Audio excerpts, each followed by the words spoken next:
Classes में आपका स्वागत है।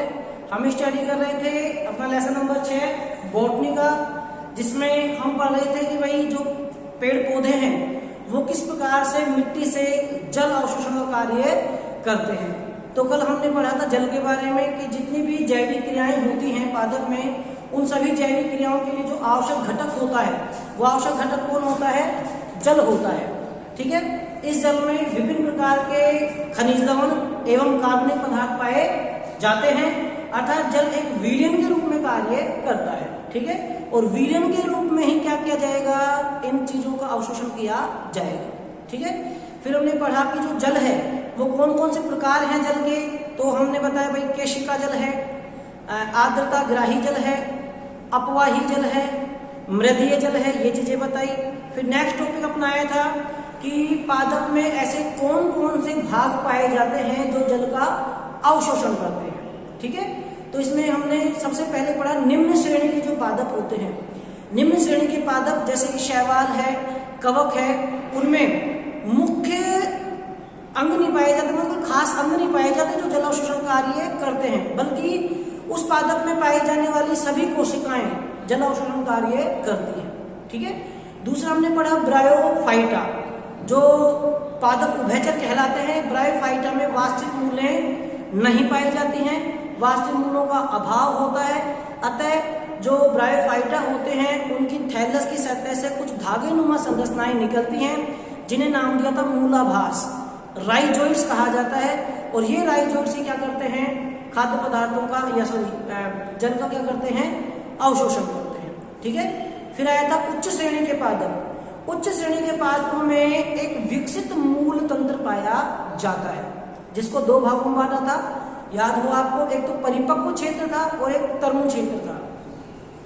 परिपक्व क्षेत्र की जो कोशिकाएं होती हैं उनके चारों ओर लिग्निन व सुबेरिन का आवरण पाया जाता है। अतः कोशिका जो भित्ति होती है वो जल के लिए अपारगम्य हो जाती है। जल के लिए अपारगम्य होने के कारण ये जल का आदान प्रदान नहीं करती, अर्थात जो परिपक्व क्षेत्र की कोशिकाएं होती हैं वो जल अवशोषण क्रिया नहीं करती हैं। ठीक, फिर आया था तरुण क्षेत्र। तरुण क्षेत्र में क्या था? तरुण क्षेत्र को 5 भागों में बांटा गया था। सबसे पहला था अपने पास मूल गोप। तो जड़ें होती हैं, जड़ों का जो शीर्ष भाग होता है वो एक टोपीनुमा संरचना द्वारा घिरा रहता है। इस टोपीनुमा संरचना को क्या कहते हैं? रूट कैप या मूल गोप कहा जाता है। ये क्या काम करेंगे?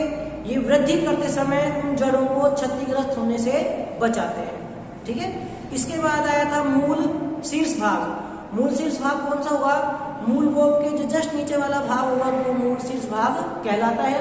इस भाग की जो कोशिकाएं होती हैं वो विभाज्योतक वाली होती हैं, यानी उनमें लगातार क्या होगा? सेल डिवीजन होता रहता है। लगातार सेल डिवीजन होगा तो कोशिकाएं क्या करती रहती है? विभाजित होती रहेंगी, और विभाजित होती रहेंगी तो कोशिकाओं की संख्या भी बढ़ती रहेगी। ठीक, इसके बाद आया था दीर्घिकृत क्षेत्र। दीर्घ क्षेत्र में क्या था कि इस क्षेत्र की जो कोशिकाएं हैं उनके आकार में वृद्धि होती है। विभाज्योतक वाले में तो कोशिकाओं की संख्या बढ़ती है और दीर्घिकृत वाले में उनका शेप एंड साइज, आकार और आकृति बढ़ते हैं, अर्थात उनकी जो मोटाई है, आयतन है, वो बढ़ता है। इस प्रकार हम कह सकते हैं कि मूल शीर्ष भाग और दीर्घीकरण भाग यानी विभाज्योतक और दीर्घिकृत क्षेत्र, इन दोनों में होने वाली क्रियाओं के कारण ही जड़ें वृद्धि करती हैं। फिर आया था नंबर 4 पे मूल रोम। जड़ों में पाई जाने वाली धागेनुमा संरचनाएं क्या कहलाती हैं? मूल रोम कहलाती हैं। और मूल रोम क्या कहलाते हैं? ये धागेनुमा संरचनाएं होती हैं जो भूमि से जल एवं खनिजों का अवशोषण करती हैं। और लास्ट में आया था परिपक्व क्षेत्र, वही जो हमने पहले पढ़ा दिया। परिपक्व क्षेत्र क्या था कि इस क्षेत्र की जो कोशिकाएं होती हैं उनमें लिग्निन व सुबेरिन का आवरण पाया जाता है। इस वजह से इस क्षेत्र की कोशिकाएं कभी भी जल अवशोषण कार्य नहीं करती हैं।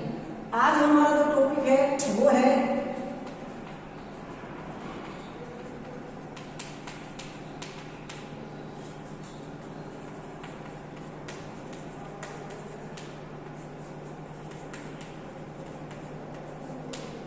जल अवशोषण की क्रिया विधि। तो जो जल अवशोषण क्रिया विधि है उसको क्रेमर, जल अवशोषण की क्रिया विधि को एक वैज्ञानिक है कौन से? क्रेमर। क्रैमर नामक वैज्ञानिक ने दो भागों में बांटा। एक तो उन्होंने कहा निष्क्रिय जल अवशोषण,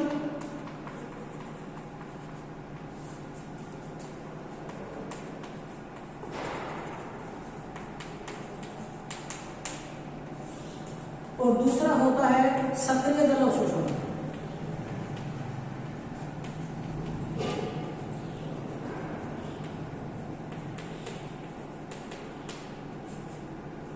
दो प्रकार की विधियां होती हैं, एक तो सक्रिय जल अवशोषण विधि और एक होती है निष्क्रिय जल अवशोषण विधि। तो जल अवशोषण की विधियां दो प्रकार की होती हैं, ये किसने बताया? क्रैमर नामक वैज्ञानिक ने बताया। तो आज हम जो अध्ययन करेंगे वो है निष्क्रिय जल अवशोषण विधि। इसमें ऊर्जा का उपयोग नहीं होता,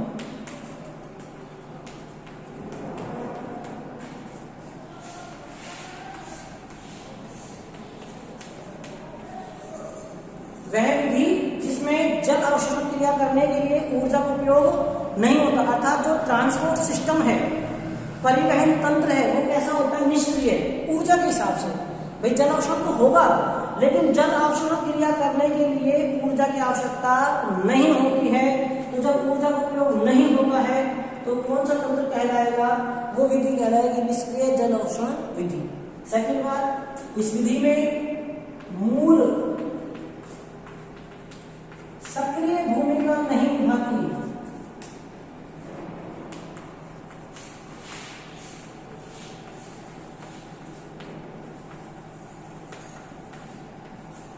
इस विधि में जो मूल है वो सक्रिय भूमिका नहीं निभाती, बल्कि जल को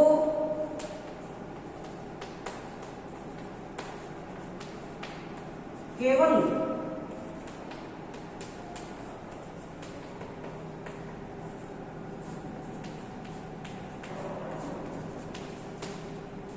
मार्ग प्रदान करती है। ये लाइन ध्यान रखो, एक निष्क्रिय अनएक्टिव है, अनएक्टिव का मतलब क्या है? ऊर्जा का उपयोग नहीं होगा। और दूसरी बात जो मेन थी कि भाई अवशोषण कौन करता है? अभी पढ़ा था हमने, मूल में पाए जाने वाले मूल रोम यानी जड़ें, मूल जल अवशोषण क्रिया करती हैं। लेकिन इसमें क्या कह रहा है कि अवशोषण तो होगा, लेकिन उसमें सक्रिय भागीदारी नहीं रहेगी। किसकी? मूल की। वो केवल उस जल को मार्ग प्रदान करने का कार्य करती है। अब जो मेन बात क्या है वो है इसमें कि पादप के वायवीय भागों में, पादप के वायवीय भागों में क्या होगा? एक क्रिया, जब पौधों में पाए जाने वाला आवश्यकता से अधिक जल, क्रिया का नाम बताना है आपको कि पौधों में पाया जाने वाला आवश्यकता से अधिक जल जब वाष्प के रूप में बाहर निकलता है तो वो क्रिया क्या कहलाती है? जल का वाष्प के रूप में बाहर निकलने की क्रिया कहलाती है वाष्पोत्सर्जन।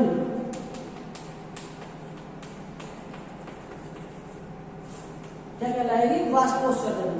तो पादप के वायवीय भागों में होने वाली वाष्पोत्सर्जन क्रिया के कारण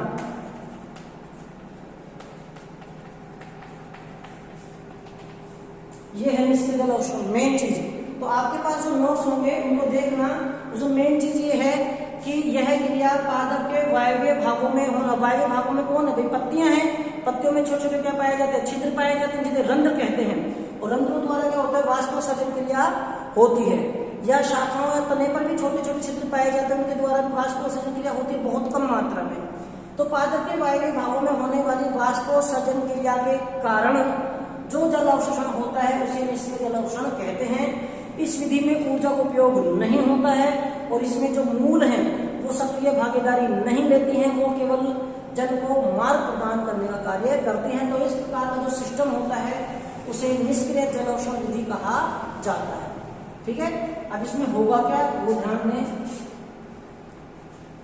तो जैसे ही वाष्पोत्सर्जन क्रिया होगी, कहाँ हुई?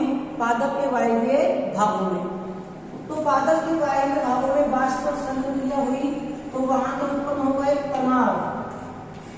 वो तनाव क्यों हुआ? क्योंकि वहां पर किसकी कमी हो गई? जल की कमी हो गई।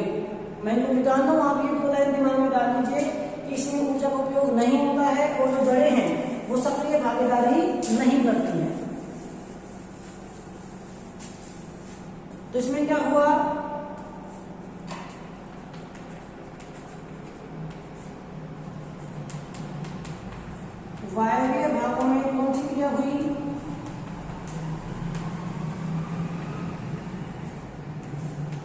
वायवीय भागों में कौन सी क्रिया? वाष्पोत्सर्जन क्रिया।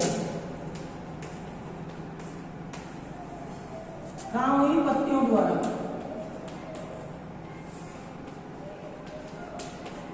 किसमें हुई? पत्तियों द्वारा। ठीक है, अब जब वाष्पोत्सर्जन क्रिया होगी तो इस क्षेत्र में क्या हो जाएगा? एक तनाव उत्पन्न होगा।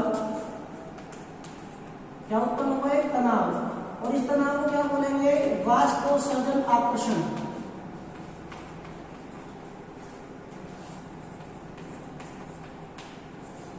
इसको क्या बोलेंगे? वाष्पोत्सर्जन आकर्षण बोलेंगे, वाष्पोत्सर्जन कर्षण बोलेंगे इसको। ठीक है, ऐसा क्यों हुआ? वाष्पोत्सर्जन क्रिया के कारण क्या हुआ कि वहां एक तनाव उत्पन्न हुआ और इस तनाव का नाम दिया गया वाष्पोत्सर्जन कर्षण या वाष्पोत्सर्जन आकर्षण हुआ। होता क्या है इसमें? ध्यान दें, अगर मैं इसको एक प्लांट के माध्यम से समझाऊं, ये तो क्या बन गया? एक प्लांट है, ये अपने पास एक पादप है और पादप में क्या है? ये शाखा है और इस शाखा की जो ये पत्तियां हैं, इन पत्तियों में क्या होगा? वाष्पोत्सर्जन क्रिया हुई। जब यहाँ वाष्पोत्सर्जन क्रिया हुई तो सीधी सी बात है, यहाँ पानी की क्या हो गई? कमी हो गई। पत्तियों में क्या हुई? पानी की कमी, और इस कमी को पत्तियों में पाए जाने वाले जाइलम द्वारा पूरा कर दिया गया है। देखो, कणों में क्या हुई? जल की कमी। कण में क्या हुई? जल की कमी। ठीक है, इसको किसने पूरा कर दिया? कण के जाइलम द्वारा।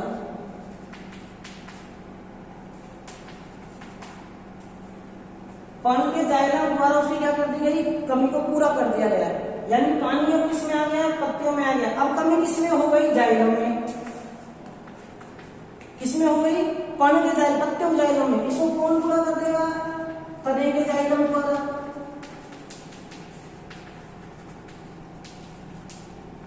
इस कमी को किसने पूरा कर दिया? तने के जाइलम में। अब कमी किसमें हो गई? तने के जाइलम में। और इसको कौन पूरा कर देगा? मूल के जाइलम द्वारा। ठीक है, ऐसे मानो आप कि ये ए है, B C D E F G H I J K S, इस तरीके से जेड है। ए में कमी हुई तो ए की कमी को किसने किया? पूरा।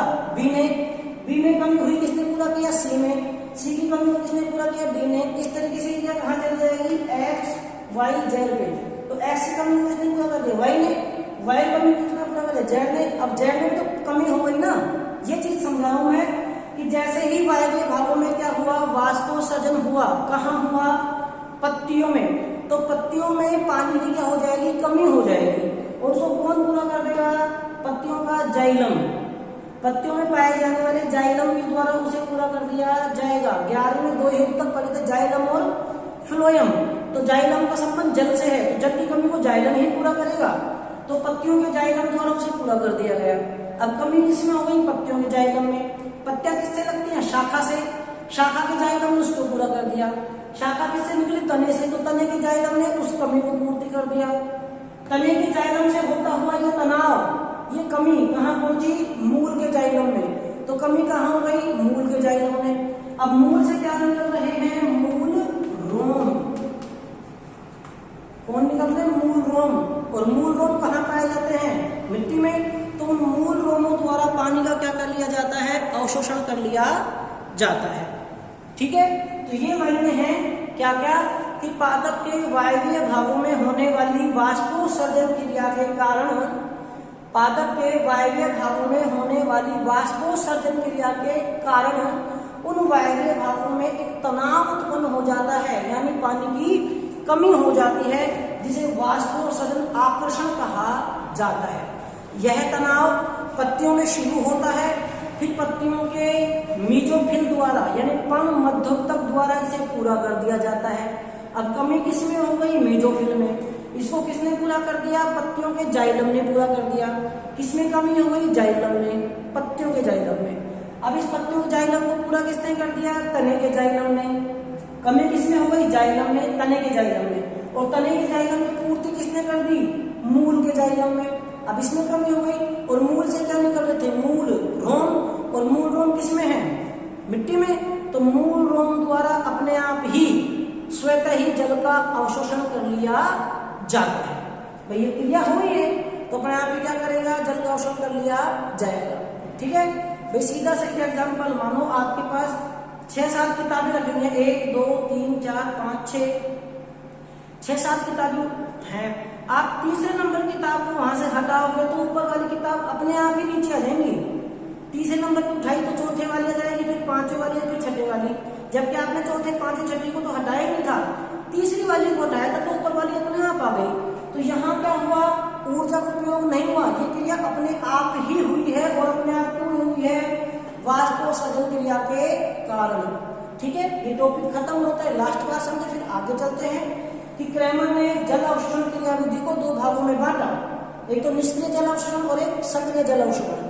निष्क्रिय जल अवशोषण कितने प्रकार का होता है, निष्क्रिय जल अवशोषण में इसमें ऊर्जा का उपयोग नहीं किया जाता है, इसमें मूलें सक्रिय भाग नहीं लेती हैं, बल्कि वो केवल जल को मार्ग प्रदान करती हैं।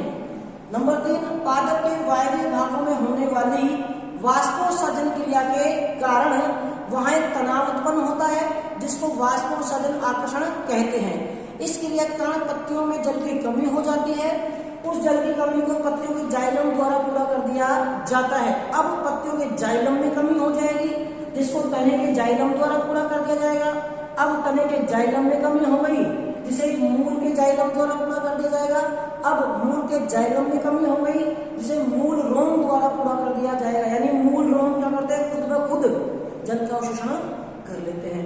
तो इस क्रिया विधि में मूल रोम द्वारा अपने आप ही जल का अवशोषण किया गया है, ऊर्जा का उपयोग नहीं हुआ है, अतः इसे निष्क्रिय जल अवशोषण क्रिया विधि कहते हैं। ये है निष्क्रिय, यहाँ ऊर्जा का उपयोग नहीं किया गया है। पेड़ पौधे लगभग 96 से 98%, पेड़ पौधे लगभग कितना 96 से 98% जो जल अवशोषण है वो किसके द्वारा किया जाता है, निष्क्रिय जल अवशोषण द्वारा ही किया जाता है। पौधों में जल अवशोषण क्रिया जो है, ज्यादा जल अवशोषण कौन सी विधि द्वारा होता है, निष्क्रिय जल अवशोषण। लगभग कितना 96 से 98% इसी विधि द्वारा होता है। बच गया 2-3%, वो किसके द्वारा होगा, सक्रिय अभिगमन के द्वारा होगा। ठीक है, नंबर नेक्स्ट, इसमें क्या बता रहा है कि जितनी वाष्पोत्सर्जन क्रिया अधिक होगी, वाष्पोत्सर्जन क्रिया जो कि किस पर डिपेंड कर रहा है, वाष्पोत्सर्जन पर डिपेंड कर रहा है। तो वाष्पोत्सर्जन क्रिया जितनी अधिक होगी, यह क्रिया उतनी ही अधिक होगी।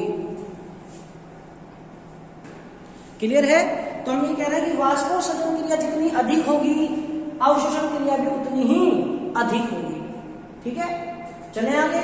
ये हुआ निष्क्रिय जल अवशोषण।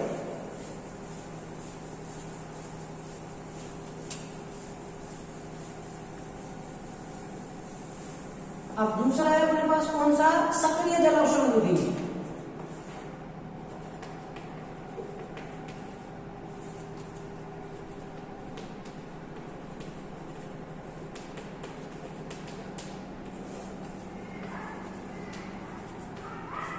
कौन सी है, सक्रिय जल अवशोषण। तो मेन चीज क्या गई परिभाषा में, वह अवशोषण पौधों द्वारा किया गया वह जल अवशोषण जिसमें किसका उपयोग किया जाएगा, ऊर्जा का। भाई सिस्टम कैसा है इसमें, सक्रिय एक्टिव है। एक्टिव होने का मतलब क्या चाहिए, ऊर्जा चाहिए। भाई एक व्यक्ति डेड है या कोमा की स्थिति में, कोमा की स्थिति में तो उसे ऊर्जा का उपयोग, तो जो काम ही नहीं करा तो उसे ऊर्जा नहीं चाहिए, तो वो निष्क्रिय होगा। अगर एक्टिव है, सक्रिय, तो उसे ऊर्जा चाहिए। तो परिभाषा बनाओ अपने हिसाब से कि जल अवशोषण की वह क्रिया विधि जिसमें ऊर्जा का उपयोग किया जाता है, सक्रिय जल अवशोषण कहलाता है। ठीक है, दूसरी बात जो अपन ने यहां बताई थी, इसमें मूल की सक्रिय भागीदारी होती है।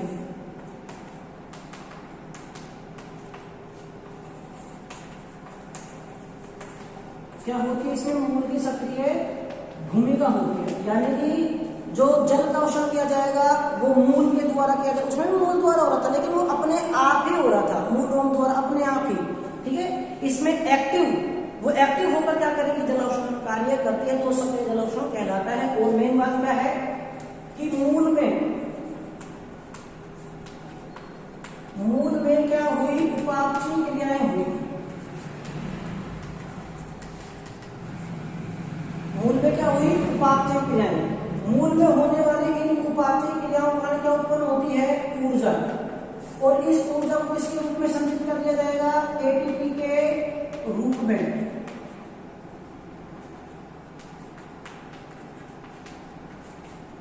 किसके रूप में संचित कर लिया जाएगा? एटीपी के रूप में संचित कर लिया जाएगा। किसको? ऊर्जा को। कब उत्पन्न हुई? कि मूल में होने वाली या पादप में होने वाली जो उपापचयी क्रियाएं हैं, मेटाबॉलिक क्रियाएं हैं, उनकी वजह से ऊर्जा बनती है, ऊर्जा तैयार होती है। उस ऊर्जा को एटीपी के रूप में संचित कर लिया जाएगा और बाद में इस ऊर्जा का उपयोग किसके द्वारा? मूल रोमों द्वारा किया जाएगा। क्या क्रिया करने के लिए? जल अवशोषण क्रिया में। इसमें ज्यादा नहीं है, पहले तो ये लीजिए कि जल अवशोषण वह क्रिया विधि जिसमें ऊर्जा का उपयोग किया जाता है, सक्रिय जल अवशोषण कहलाता है। इसमें जो मूलें हैं वो सक्रिय रूप से भाग लेती हैं। तीसरा पॉइंट यहां से शुरू करें। मूल में विभिन्न प्रकार की उपापचयी क्रियाएं होती हैं। इन उपापचयी क्रियाओं के कारण ऊर्जा का निर्माण होता है और इस ऊर्जा को एटीपी के रूप में संचित कर लिया जाता है और बाद में यही ऊर्जा मूल रोमों द्वारा जल अवशोषण क्रिया करने के लिए उपयोग में किया जाता है। अर्थात यहाँ अब मूल रोमों में आ गया। अब मूल रोमों से कहाँ जाएगा जल? मूल रोमों से गया मूल के जाइलम में। कहाँ गया? मूलों के जाइलम में। और 11वीं पढ़ा था जाइलम क्या काम करता है? जल का परिवहन। तो मूल के जाइलम द्वारा इसे पादप के अन्य भागों में पहुंचा दिया जाता है। तो ये कौन सा सिस्टम हुआ? अपना सक्रिय ट्रांसपोर्ट सिस्टम होगा। ठीक है, तो ये दो विधियां हैं, कौन कौन सी? निष्क्रिय और सक्रिय जल अवशोषण की क्रिया विधि। ठीक है, दोबारा रिवाइज कर देता हूं, फटाफट देखें क्या क्या पढ़ा हमने।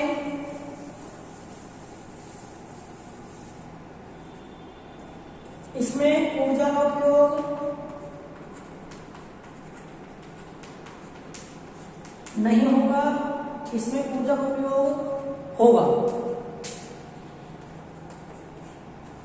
इसमें मूल की सक्रियता नहीं होगी, यहां मूल की सक्रियता होगी।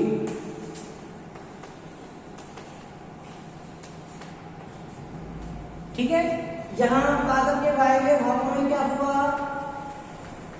वाष्पोत्सर्जन क्रिया कारण उसमें क्या उत्पन्न हुआ? तनाव। तनाव को किसके द्वारा पूरा कर दिया गया? पर्ण के जाइलम द्वारा। पर्ण के जाइलम किसमें पूरा कर दिया? स्तंभ के जाइलम में, तने के जाइलम में। फिर किसने पूरा कर दिया? मूल के जाइलम में। और मूल के जाइलम को किसने पूरा कर दिया?